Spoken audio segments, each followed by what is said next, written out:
Mr. Speaker, I rise today to join with my colleagues in the strong opposition to the Obama administration's attack on our fundamental religious freedoms that we have, our First Amendment rights that must be protected. This HHS mandate that has been mentioned many times tonight is an unprecedented government overreach that forces charities and businesses to buy plans for their employees and provide coverage in areas that violate their deeply held religious beliefs.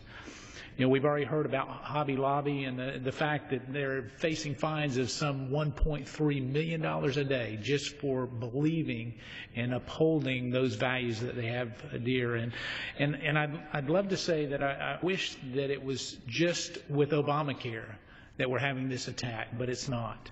You know, throughout our nation, we're seeing our religious liberties being attacked in a number of areas. In New York, you know, the school board has been working there for 2 decades to block Bronx Household of Faith from meeting at a public building for their worship services on Sundays. In Montana, we see that Canyon Ferry Road Baptist Church faced election law charges just for a volunteer passing out petitions to place a marriage amendment on a Montana ballot.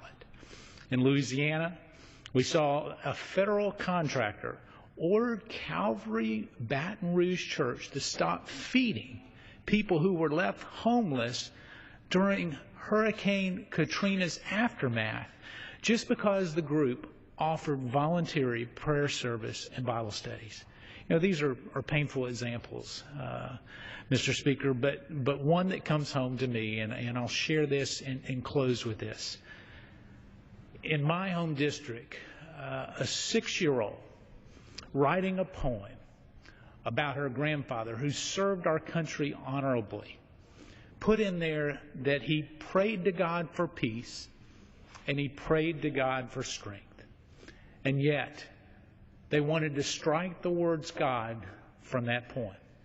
We have created a culture that, quite frankly, we cannot continue to support. We must stand up and stand against it. And so tonight I join with so many of our colleagues and those that are watching. I hope that you will understand the true point of which we've come, that we must stand up and fight.